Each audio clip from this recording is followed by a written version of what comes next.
Aye, Captain. 7.1 ratios. We're going to go ahead and start a new chapter today where we're going to compare shapes and their sizes. All right, let's look at the definition of a ratio. If A and B are two quantities that are measured in the same units, then the ratio of A to B can be written as a fraction, A over B, or it can be written as this way, A semicolon B, or is that colon? Or it can simply be written as A to B. So there's three ways to write ratios to compare two different things. All right, so let's do an example. Find the ratio of boys to girls in this class. Well, I did a little bit of counting myself, and it turns out that the ratio of boys to girls is 15 to 9. You can write your answer like that, you can write your answer like that, or you can write your answer like that. Three different ways to write it. But here's the thing that is important, is if the question asks you in a specific order, you have to answer in that specific order. It says boys, and then it says girls. And so when that's the case, you have to go ahead and write the boy answer in first, and then the girl answer in. Okay, so be careful with that. Here is a geometric example. Find the ratio of the length to the width.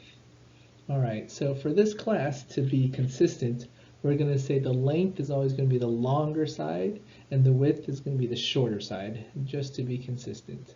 All right, and so with this rectangle, if we're going length first and then width, we have 24 over 15, and the other thing you really have to remember is that you have to reduce. Always, always, always reduce all of your fractions. Okay, that is very important. Here's another example. I see that it says example, so here's a rectangle lying sideways. We have to compare the length to the width. Remember, again, we're going to try to make the length the long one and the width the short one. Now, a lot of you guys are thinking, oh, the answer is 6 to 20. But that is not the case. Now let's think about that. Why can I not do 6 to 20? If you notice, this is in feet and this is in inches, and so this is where we have to be consistent. You can't compare feet to inches, so you have to really convert. So your job is to convert, and always convert to the smaller units. That's usually the easiest, and so let's go ahead and change everything to inches. And so if you remember how to convert, there are 12 inches in a foot. So you just have to take 12 times 6, and that gives us 72. And there it is, 72 to 20. And again, always reduce, 18 to 5. Okay? Extended ratios. You have to find the ratio of the measures of the angles inside a triangle. Oh, the ratio is 3 to 4 to 5. And these are the ratios of the measures of the angles inside a triangle. You have to find the measures of each angle. All right, so let's go ahead and draw a triangle. And now we're going to label the angles. But no, we're not going to label it 3, 4, and 5 because this is the keyword ratio.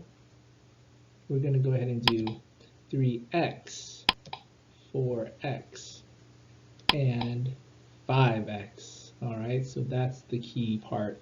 When we're doing ratios, we have to throw in that x. And of course, you remember the triangle sum theorem says all of those angles must add up to 180. And now this becomes a pretty easy algebra problem. Add them all up, divide by 12, x equals 15, but notice that is not the answer. The question asks you to find all the measures, so you got to plug them all back in. And there we have it, 45, 60, and 75. And the great part is, if you wanted to reduce all of these, you can reduce them, and the reduction will be 3 to 4 to 5. How cool is that? Yeah. All right. This one says tricky, so let's go ahead and try to do it. The perimeter of a rectangle is 220 feet. The ratio of its length to its width is 7 to 3. We have to find the area. Always a good idea, always good idea to draw the picture out. Let's look at the ratio between the length to the width. So it's 7x to 3x. All right, so again, ratio means you're going to have to throw that x in there. If you guys remember, the word perimeter means the distance all the way around. So you have to add all the way around. 7x, 3x, 7x, 3x. And that equals to 220. Do a little bit of simple math. You should get x equals 11. Now again, that's not the answer because the question is asking for the area. So you got to plug it back in here, plug it back in here. We know the sides will be 33 and 77, but you also have to remember the formula for the area of a rectangle, and then it is length times width. So 33 times 77, there's our final answer, 2,541 feet squared. Let's do one last example. Well, there's two. Proportions. Proportions are when we take one ratio and we compare it to another ratio, and then we set them equal to each other. Like this. There's two fractions, so basically two ratios, and you set them equal to each other, and then you just solve this equation, and then you learn how to solve this equation back in Algebra 1 by a method we call cross multiply. Or sometimes you have like that butterfly method. I don't know, maybe this is like some sort of butterfly. I don't know who your Algebra 1 teacher is, but whatever you call it, you just cross multiply.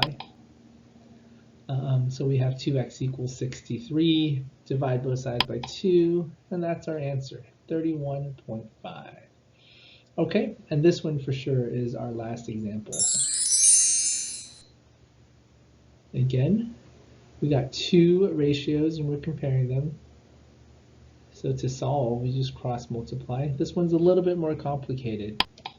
So when you cross multiply, that's what you get. Make sure you keep those parentheses in there because you're going to have to distribute the numbers in.